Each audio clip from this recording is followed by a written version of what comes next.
Boa noite a todos, muita paz, muita luz, muita alegria nessa oportunidade, nessa noite que para mim é de grata satisfação de dividir desse momento, desses estudos, dessas reflexões, aqui na cidade de Campinas. Ainda falava ao início, uma cidade em que eu tenho um carinho muito grande, que cá estive por um ano, morei aqui um ano, frequentava o Kardec na oportunidade e hoje estou em Limeira, mas que guardo corações amigos, familiares por aqui, e do convite me encheu o coração de alegria, de júbilo, por podermos nós dividir um pouquinho daquilo que nós temos estudado, desse tema que nós nos colocamos a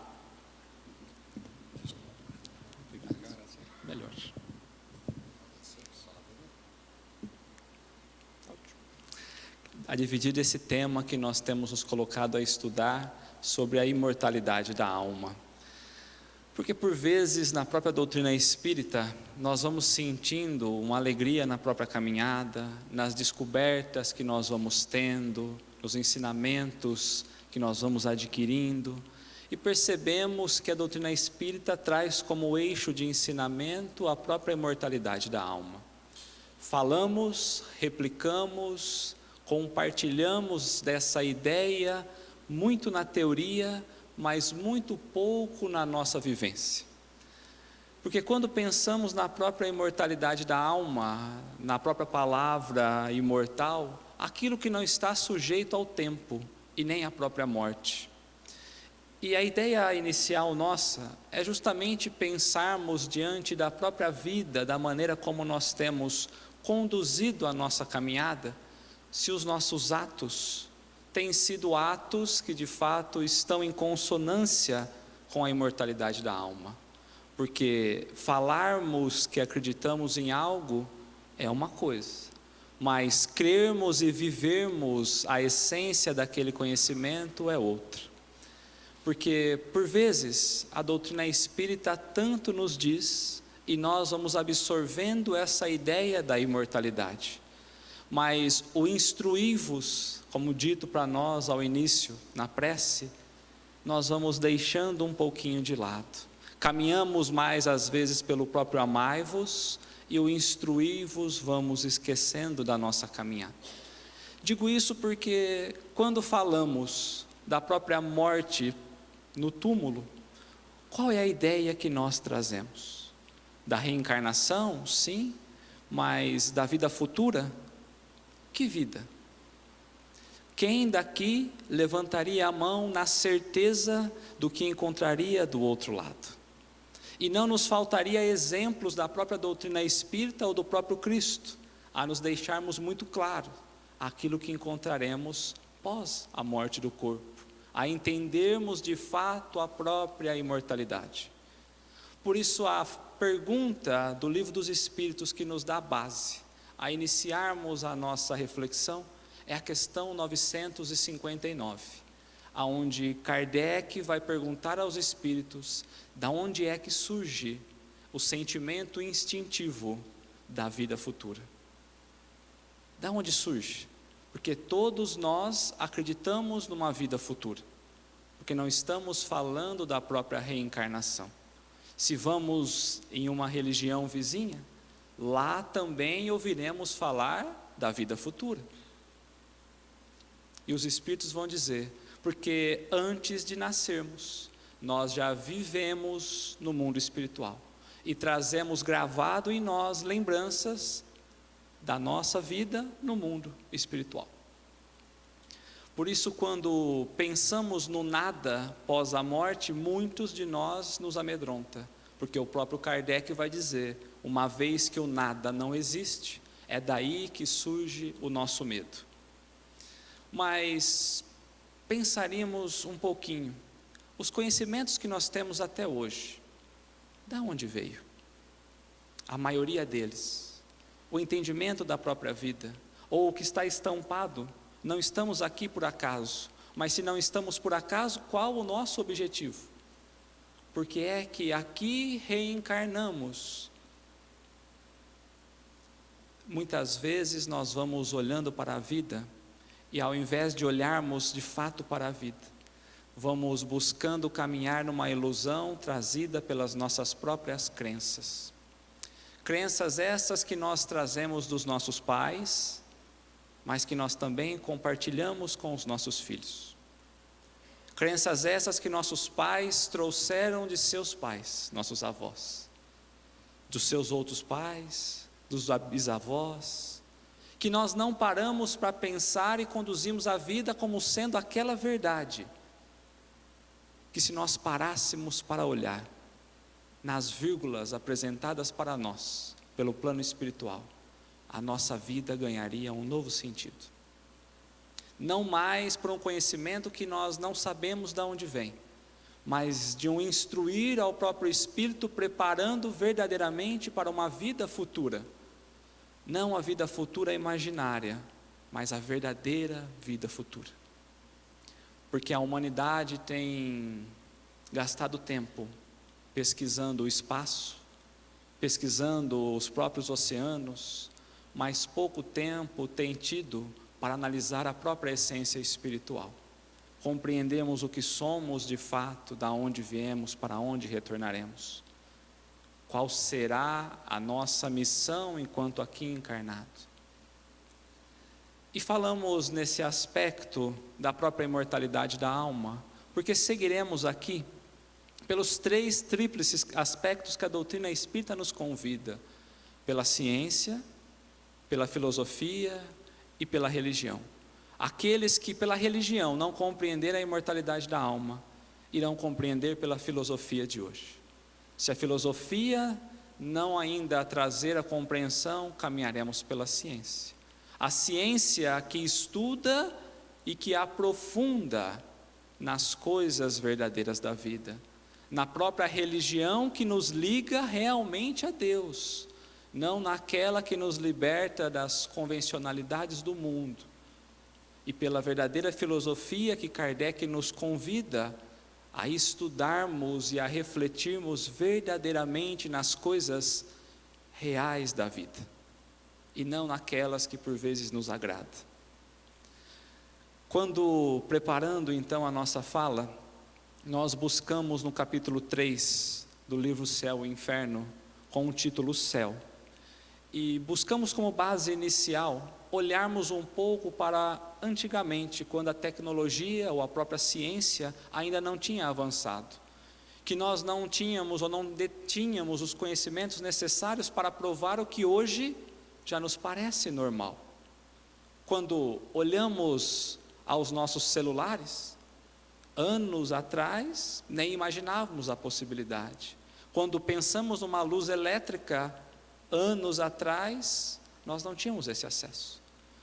Kardec vai trazer, justamente no capítulo 3, na definição de céu, que lá atrás, quando a tecnologia ou a ciência ainda não tinha avançado, aquele povo imaginava que o céu era apenas o limite acima do horizonte, e que o planeta Terra era o centro de tudo, e que havia outros céus blindados, transparentes, onde a Terra era o centro do universo.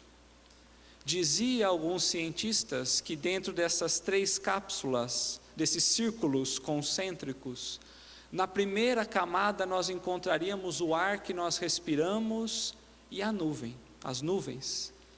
Na segunda camada nós encontraríamos a movimentação de todos os astros. E que no terceiro céu, encontraríamos lá Deus juntamente com os seus eleitos. Há alguns pesquisadores que foram ampliando as quantidades de céus.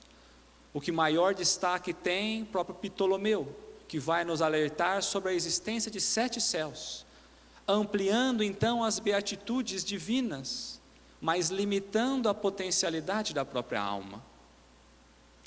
Com o avançar da própria teologia cristã, eis que então vai surgir para nós agora, se antes apenas o céu, um local de beatitudes e de gozos, agora o inferno.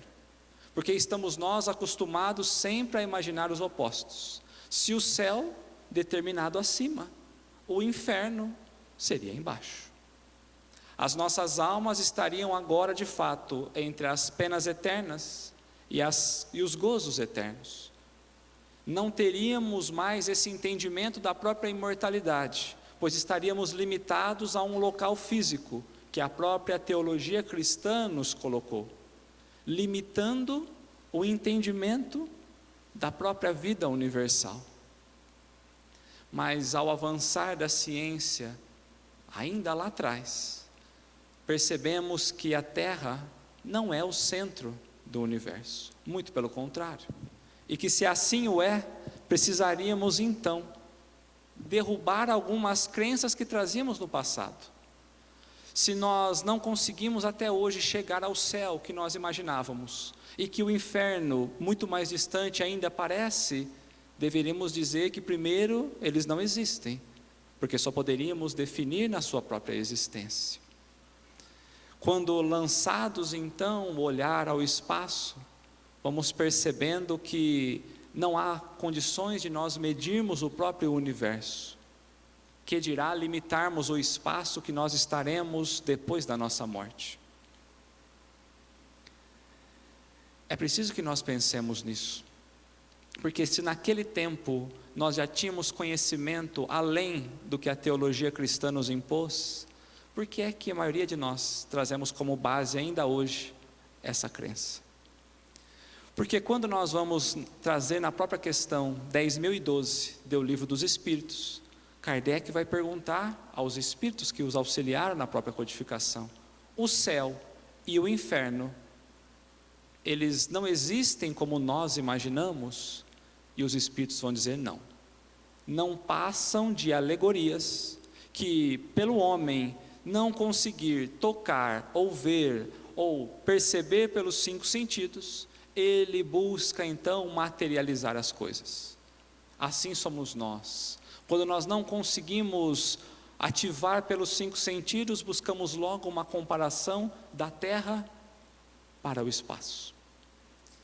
Sendo que nós temos ouvido a todo instante que a verdadeira morada nossa é a espiritual. Que aqui é uma cópia mal feita, mas que a base do nosso conhecimento, infelizmente, ainda é os conceitos materiais que nós trazemos. Quando buscamos na própria Gênese de Kardec, no capítulo 6, há um amontoado de mensagens recebidas por um espírito que, enquanto encarnado na Terra, dedicou o tempo a lançar o olhar ao espaço. Ele era um físico matemático, apaixonado pelos astros celestes, mas que pelas suas descobertas a própria igreja naquela época o impedira de revelar as novas descobertas naquele tempo. Tanto que ele é o próprio descobridor da luneta e do telescópio.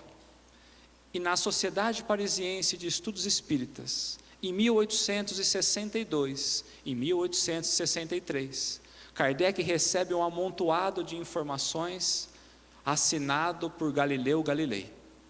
E nessas informações nós podemos compreender alguém que, encarnado, apaixonado pelo espaço, agora consegue comparar as suas teses, agora pelo plano espiritual, não mais limitado pela própria carne, mas livre pela potencialidade do próprio Espírito. Nesse capítulo 6, que traz como título Urunografias Gerais, ou seja, a ciência que estuda a movimentação dos astros celestes, há 4 mensagens que nós destacaremos para abordar a questão científica da própria doutrina espírita, de uma forma leve, em uma viagem que Galileu Galilei vai nos convidar, em alguns questionamentos que ele vai nos fazer, porque Kardec nos dizia: questionemos, interroguemos, não aceitemos as coisas de pronta. E ele traz a mensagem, a primeira, que vai falar sobre o espaço e o tempo.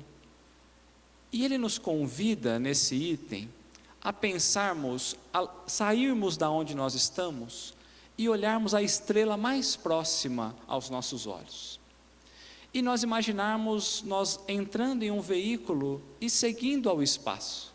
E ele mesmo vai dizer que pela falta de avanço científico, não teria condições de chegarmos a essas estrelas, pela distância. Mas que há um transporte muito mais poderoso que nós desperdiçamos a todo instante, que é o transporte do próprio pensamento, que é o transporte do Espírito. Mas ele vai dizer, pensemos então, que nós conseguimos sair da Terra e chegar à estrela mais próxima. Quando olhássemos para trás, nós não conseguiríamos enxergar a Terra e nem o Sol, porque dessa estrela, o tamanho seria insignificante aos nossos olhos, e a terra e o céu se desapareceria. Bastaríamos nós fechar os olhos, e milhões de planetas passariam sobre as nossas frentes, porque Deus semeou mundos na mesma quantidade que semeou plantas na terra. Pensamos nisso? Mundos na mesma quantidade de plantas que nós encontramos aqui no planeta Terra. E ele continua, escolhemos um lado e andemos milhares e milhares e centenas de anos, e ainda aí nós não encontraríamos o limite do universo. Se escolhêssemos o outro lado e percorrêssemos a mesma distância, nós também não chegaríamos a um final. A dizer então que o universo se mostra infinito pela impossibilidade de nós o medirmos. Aquilo que antes era trazido como definição da nossa própria alma, a um céu e ao inferno, cai mais uma vez, quando olhamos pela própria ciência. E ele vai dizer, eis o que é o espaço, que muitas vezes buscamos explorar, mas não conseguimos chegar nem próximo. E hoje temos nós os satélites, os telescópios espaciais, o Hubble do passado, o James Webb na atualidade, que vai nos trazendo novas descobertas a cada dia, novas galáxias, descobertas que nós nem imaginávamos. Galileu Galilei já nos falava isso em 1862, numa visão espiritual. E ele vai falar para que nós pudéssemos olhar para o tempo, porque olhamos para o tempo do relógio, 1 minuto, 10 minutos, meia hora, 1 hora, e nós vamos levando e conduzindo a nossa vida pelo ponteiro, pelo movimentar dos ponteiros dos relógios. Mas vai dizer para nós que do plano espiritual, o tempo não passa de uma sucessão dos acontecimentos, e que se nós então estivermos parados, estaremos nós submetidos aos acontecimentos à nossa volta.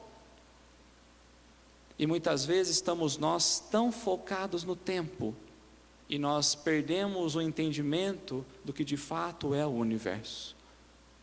Esses dias, em uma conversa com um amigo, nós estávamos falando sobre doutrina espírita, e em algum momento ele diz, mas se nós tirarmos o tempo da nossa vida, será que nós realmente compreenderemos a lei divina? Porque quando nós olhamos para uma criança, qual é a percepção de 1 hora? Quando nós olhamos aos adultos, aos adolescentes, aos idosos, lembro-me quando minha avó ainda era viva, ficava 2, 3 dias, muitas vezes sem falar com ela, porque de outra cidade, mas faz muito tempo que você não me liga, mas vó, liguei 2 dias atrás. Qual é a percepção de tempo? Porque nós estamos muito vivenciados, arraigados ao tempo do relógio, esquecendo do tempo de Deus. Quando olhamos na própria obra Nosso Lar, André Luiz, de uma colônia junto à crosta da terra, vai dizer que 100 anos aqui, 1 dia na espiritualidade. Aos olhos e percepções de André Luiz, que dirá quando nós pensarmos em mundos mais evoluídos. E há outras 2 questões ou mensagens que ele nos trouxe, a dizer sobre o progresso e sobre a força. E ele vai nos convidar agora a não mais olharmos ao espaço, mas a mergulharmos a um oceano, nas profundezas, não naquela localidade onde os peixes são visíveis, mas naqueles locais em que o homem ainda não teve condições de chegar, pela alta pressão, aonde a luz não consegue penetrar a própria água. E imaginar naquela localidade um animal que vive na escuridão e que não consegue perceber as coisas à sua volta. E já pensou se Deus agora desse para esse animal a condição, a inteligência, a condição de perceber o habitat que ele estava, e que ele clareasse um pouquinho, esse animal começaria a olhar em volta e conheceria espécies que ele nem imaginava que existia. O habitat dele começa a ganhar novos elementos que antes passavam despercebidos. E Galileu vai dizer: Deus então permite agora que ele suba um pouco mais e adentre aquela localidade onde os peixes se encontram. Ele nem imaginava aquelas algas e aqueles peixes, aquele colorido, e ele vai anotando tudo aquilo na sua própria consciência. E Deus permite agora que ele suba até a superfície, até o espelho d'água, e ele passa a olhar agora a terra próxima, em um mundo, um habitat que ele não imaginava existir. E Deus avança um pouco mais, permite que ele coloque os 2 pés no solo, e que ele passe a explorar toda a natureza. Galileu está dizendo para nós que esses somos nós. Ainda quando nós estamos vivenciando no mineral, no vegetal, no reino animal e agora no reino nominal. E Galileu faz uma pergunta: esse animal que saiu das profundezas, ele acredita nas mesmas coisas agora? Ou será que, conhecendo novas verdades, ele passa a desacreditar naquilo que imaginava e a entender e compreender uma nova verdade? Porque a doutrina espírita tem nos presenteado com essas verdades e nós ainda estamos presos às crenças limitantes do passado. A base do nosso conhecimento ainda é aquilo que lá atrás foi passado pelos nossos pais, nossos avós, nós mesmos, em outras encarnações. E ele vai dizer para nós: imaginemos então, pela própria força da construção, se nós voltássemos alguns milhões de anos atrás, a Terra não existia. Mais um pouquinho de tempo, o Sol ainda não existiria também. Mas mesmo assim haveria milhares de planetas já dando condições de vidas para outras criaturas. O que são 6.000 anos históricos da própria criação. Percebemos que aquela fala de Jesus, que meu Pai trabalha até hoje e eu também, começa a ganhar um sentido, porque Deus tem criava, continua criando até hoje. Mundos, espíritos, e nós vivendo uma vida ainda preso a esse mundo. Na própria revista Espírita, há um diálogo de um espírito com Kardec, onde ele vai dizer que a Terra não passa de uma hospedaria, que não vale a pena nem desmancharmos a nossa mala, uma hospedaria ordinária. E nós olhamos para o mundo e queremos desfazer as nossas malas, como se aqui fosse a verdadeira morada.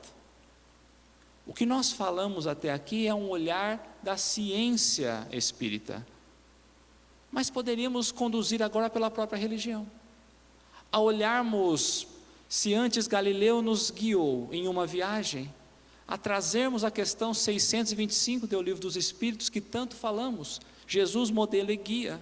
Quem nos guia agora ao entendimento da imortalidade é o próprio Cristo. Porque muitas vezes nós imaginamos que a doutrina espírita vem então nos falar sobre imortalidade. Mas a questão 222 do Livro dos Espíritos deixa muito claro que reencarnação de plano espiritual, isso vem muito antes da doutrina espírita. Aliás, antes da própria passagem do Cristo na Terra. Poderíamos pensar em Pitágoras ou até antes de Pitágoras.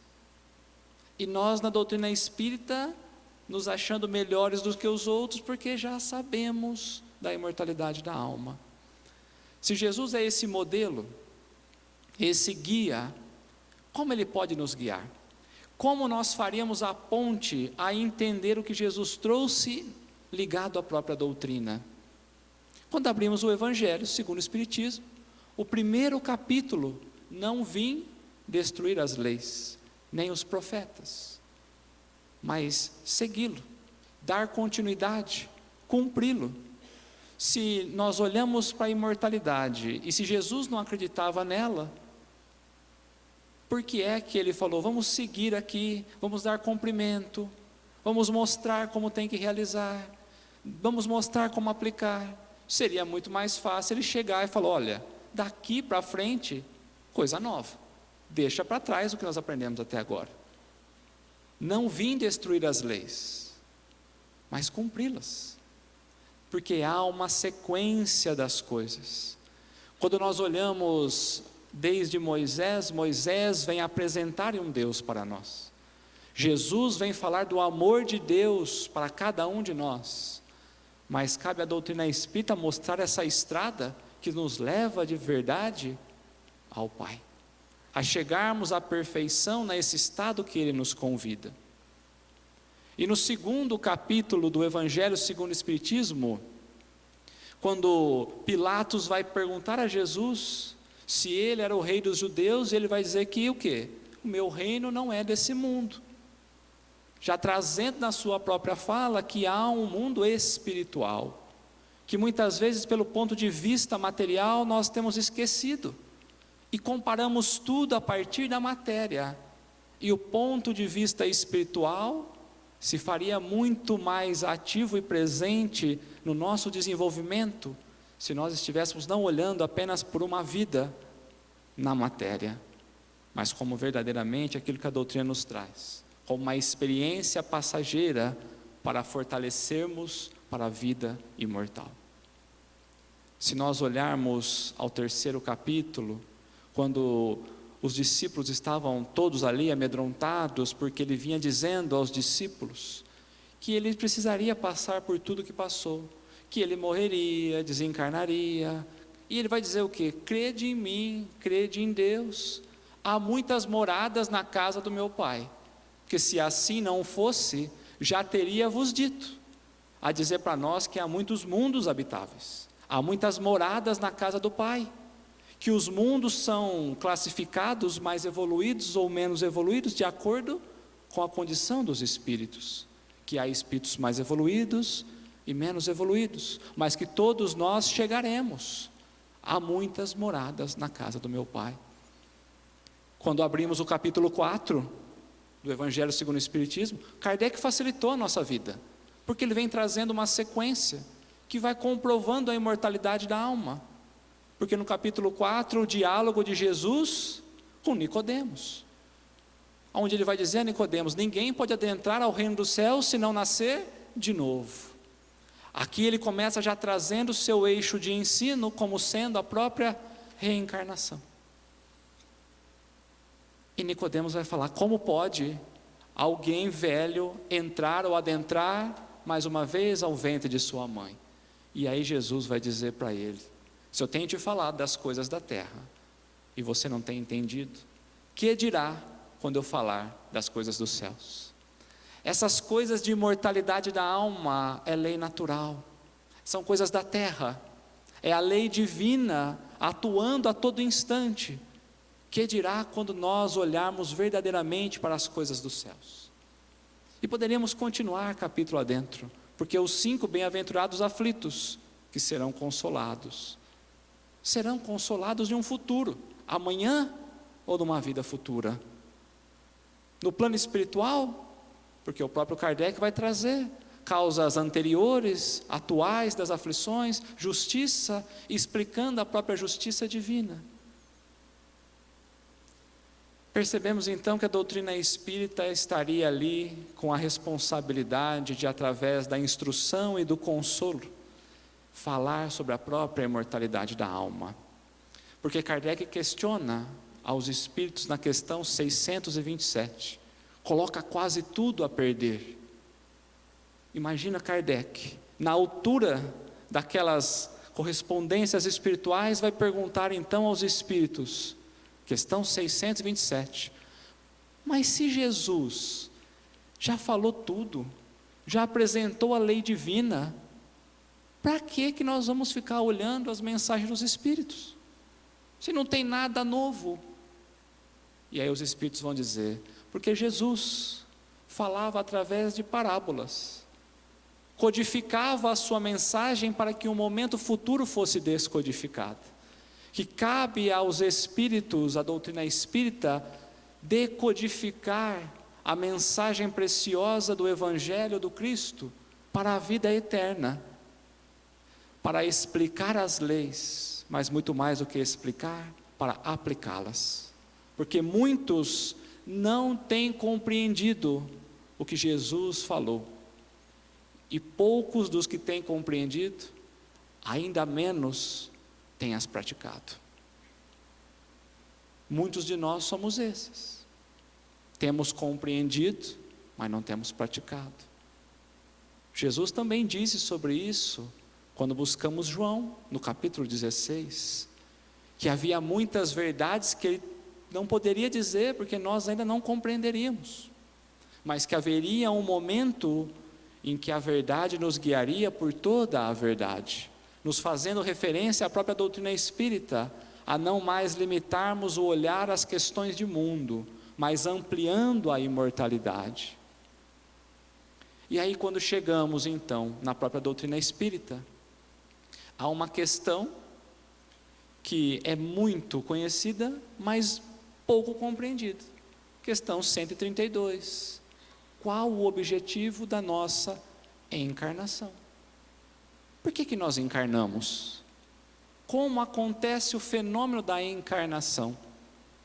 Espírito já foi criado, envoltório espiritual, perispírito. Um corpo material, o espírito vem viver uma experiência na carne. Qual o objetivo da encarnação?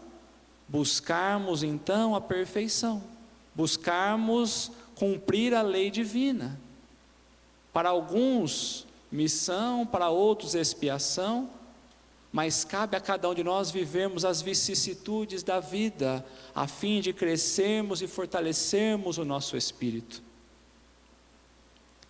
Se nascer, encarnar é isso, o que é então morrer? A questão 149. O que acontece com o espírito depois da morte do corpo? Volta a ser espírito. Porque antes ainda imaginávamos qualquer coisa, menos a individualidade do espírito pós-morte. Um espírito liberto, com liberdade e possibilidade de reencarnar de novo. Reencarnar, porque a própria questão 167 vai dizer, se encarnar nós já sabemos o porquê, e reencarnar. Reencarnar porque nós não conseguimos ajustar completamente a lei divina. E todas as vezes que nós vamos contra a lei divina, somos convidados a retornar e nos ajustar. A reencarnação vem como oportunidade para a humanidade progredir, para nós chegarmos à perfeição, mas muito mais para compreendermos a justiça divina para cada um de nós.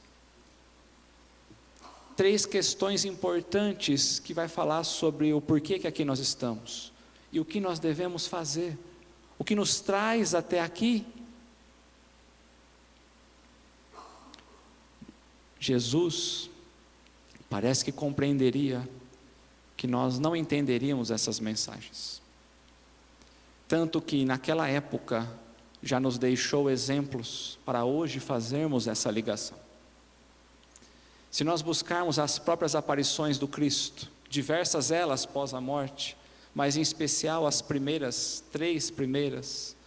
Primeiro, quando Maria de Magdala vai ao túmulo, ao sepulcro, e não o encontra lá, o anjo vai dizer a ela, por que é que você tem buscado aquele que vive no mundo dos mortos? Por que é que nós ainda temos olhado para o final da vida como uma morte, e não olhado para a imortalidade do Espírito? Maria de Magdala volta e vai dizer aos discípulos, mas Simão Pedro e João não acreditam e vão até o sepulcro. Não vão porque eles não acreditaram no que ela falava.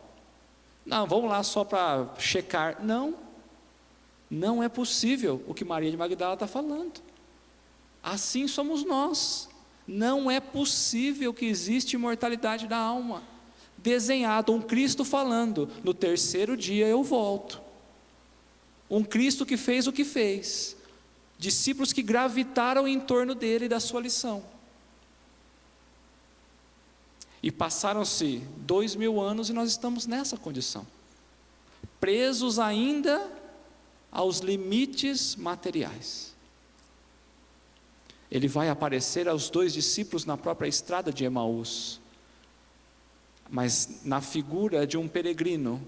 E aqueles 2 discípulos não perceberam pelos gestos, não perceberam pelas palavras, só vão perceber no momento em que ele parte o pão, abençoa e distribui a eles, porque ainda temos buscado compreensão do Cristo nas coisas materiais, no pão material e não no pão celeste. Ele sai dali e vai se encontrar com os discípulos em Jerusalém. Aparece no meio dos discípulos, fechados entre 4 paredes, com medo da vida, porque depositaram toda a esperança no Cristo, sem lembrar que a cada um segundo a sua obra. Quando ele aparece, mostra as suas mãos, naquela cena que nós já conhecemos. Simão Pedro cai de joelhos, compreendendo agora a verdadeira mensagem da imortalidade. Tomé duvida e vai pedir para tocar. Jesus estende as mãos, Tomé toca, e ele vai dizer a Tomé: feliz é aquele que sem ver tem acreditado, porque muitos, tendo visto, nem assim creem. Nós temos visto todos os dias Deus trazendo diversas oportunidades através dos benfeitores espirituais. Jesus tem agido por todos nós a todo instante. Muitos têm visto e nem assim têm acreditado, porque não valorizamos a vida, não valorizamos o sol, não valorizamos o ar, não valorizamos a água, não valorizamos a família, o próprio lar, que dirá o próprio corpo físico. Quantas bênçãos que Deus vai nos dando nessa experiência transitória e que nós nem percebemos. Parece que o próprio Paulo envia uma carta à comunidade de Corinto, lá no capítulo 15, na primeira carta, onde acho que a comunidade, uma comunidade complicada, também não entendia sobre essas coisas da imortalidade. E ele vai dizer: se não há ressurreição dos mortos, e ressurreição naquele tempo era justamente a reencarnação, depois foi deturpado. Quando buscamos ao tempo do Paulo, ou do Cristo, ressurreição é justamente a reencarnação. Eles só não compreendiam como isso aconteceria, voltaria ao mesmo corpo, como que era? Não entendiam um novo corpo, uma nova experiência. Se não há ressurreição dos mortos, o Cristo também não ressuscitou. Se o Cristo ressuscitou, há ressurreição dos mortos. E se nós acreditamos em um Cristo apenas em uma vida material, somos os mais infelizes dos seres. Naquele tempo, Paulo já falava de corpo espiritual. Já falava desse eixo de ensino da própria reencarnação que libertaria o nosso espírito a partir de uma mudança da nossa vista, a não mais de um homem matéria, mas um homem cedendo lugar ao homem espírito, que ainda vivendo as oportunidades da carne, traz o seu olhar olhando ao alto. Tem um episódio que Lázaro perde a sua saúde e as suas irmãs vão falar que ele havia morrido. A doutrina espírita já nos explica que não era uma morte.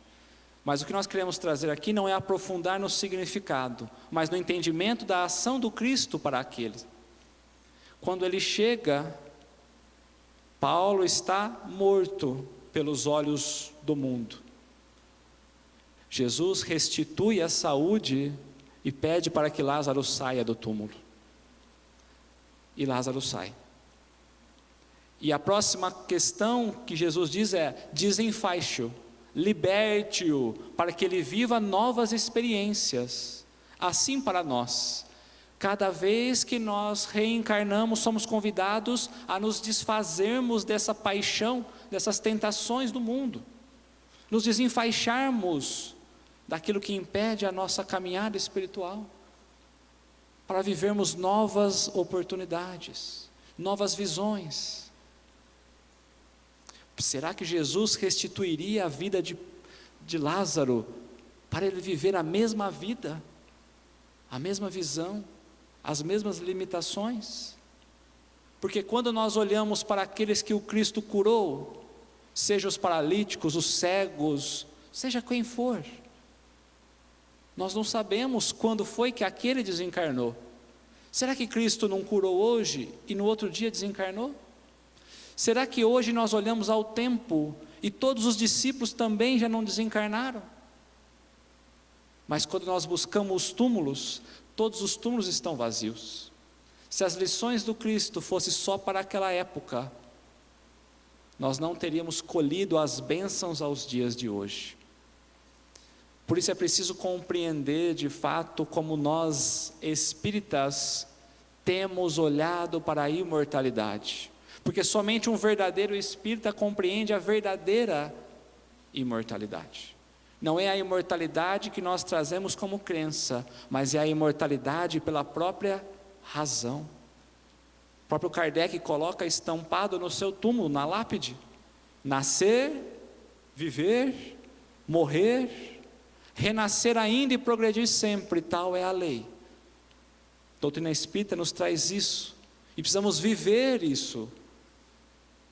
Por isso que no capítulo 17 do Evangelho segundo o Espiritismo, o sede perfeito, há um item, os bons espíritas, que vai dizer que os bons espíritas, aqueles que compreendem verdadeiramente a mensagem da imortalidade, é aquele que busca a sua transformação moral, e que faz esforço para não cair nas más inclinações. Já começamos a medir o entendimento da imortalidade. Temos buscado nos transformar, temos buscado não cair nas más tentações. Não é não cair, porque nós ainda erramos, mas temos nos esforçado. Porque quando buscamos ao capítulo 20 uma mensagem de Erasto vai dizer que muitos foram chamados à doutrina espírita, mas que dentre aqueles que foram chamados à verdadeira mensagem consoladora, muitos se transviaram.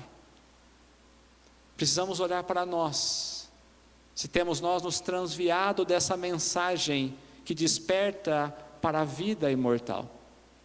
E ele vai trazer para nós um requisito, um checklist, para podermos ver se nós realmente temos entendido, se temos sido os sede perfeitos do capítulo 17. Ele começa trazendo para nós: reconheceremos os verdadeiros espíritas pelos princípios da verdadeira caridade, ensinada e praticada, pela abnegação de nós mesmos, pelo desinteresse pessoal, pelo número de aflitos que nós temos consolado, mas principalmente pelo triunfo dos nossos princípios.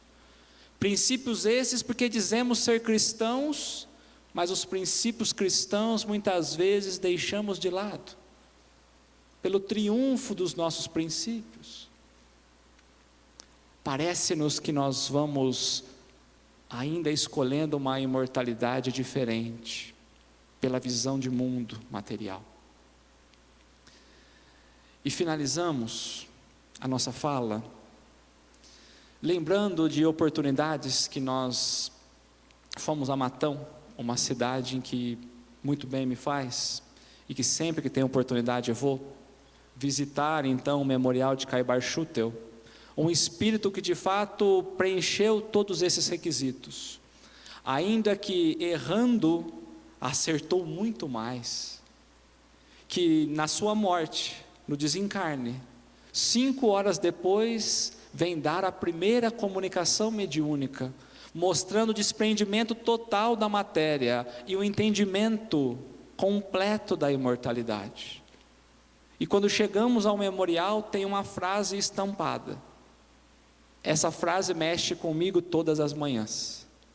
E se nós pudéssemos escolher alguma coisa para levar para casa, que seja justamente a frase que Caio Barchutel traz logo após o seu desencarne, dizendo inclusive que aquela frase seria a frase estampada no seu túmulo: vivi, vivo e viverei, porque sou imortal.